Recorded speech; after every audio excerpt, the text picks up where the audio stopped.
જય સ્વામિનારાયણ સ્વામી બાપા. હું હેતરાજ. આજે આણંદ ઝોનનો વારો છે. સ્વામી બાપા, હું બહુ જ મોટો ભાગ્યશાળી છું. કેમ, તમને ખબર છે?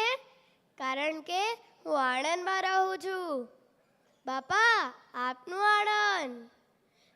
સ્વામી બાપા, એક વાત કહું? ભલે આપનો જન્મ જબલપુરમાં થયો હોય, પણ મૂળ તો આપ આણંદના જ ને. કેમ, ભૂલી ગયા?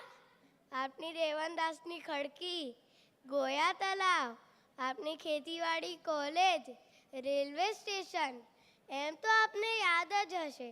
બરાબર ને સ્વામી બાપા?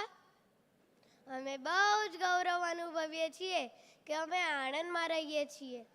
હું ધન્ય થયો કે આવા પ્રસાદીના સ્થાનમાં મને રહેવાનું મળ્યું. મારા ઉચ્ચારો તો પાર જ નથી. જય સ્વામિનારાયણ.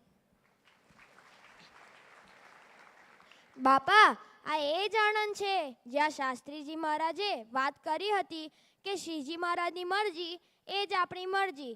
એમણે કાશીદાસ મોટાને બોચાસણમાં મંદિર થશે એવો કોલ આપ્યો હતો. માટે પ્રથમ મંદિર તો ત્યાં જ કરવું. અને આટલું બોલતા જ આ બોચાસણ મંદિર માટે શાસ્ત્રીજી મહારાજે ₹35,000નો ખરડો અમારા આણંદમાંથી કર્યો હતો. મંદિર થઈ ગયું અને અક્ષર પુરુષોત્તમ મહારાજ આ બોચાસણના મંદિરમાં બેસી ગયા. બોલો અક્ષર પુરુષોત્તમ મહારાજની જય જય જય.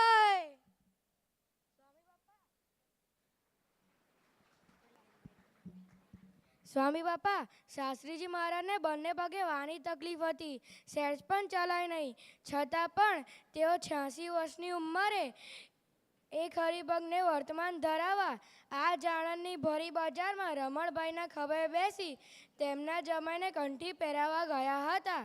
શું ઉત્સાહ, શું ધગશ! આવો જ ઉત્સાહ આજે આપનામાં જોવા મળે છે સ્વામી. કારણ કે 92 વર્ષની ઉંમરે પણ આપ અમારા જેવા હરિભક્તોને રાજી કરવા કેટલો ભીડો બેઠો છો સ્વામી. એટલે જ આજે આણંદનો સત્સંગ લીલો પલ્લવ છે સ્વામી.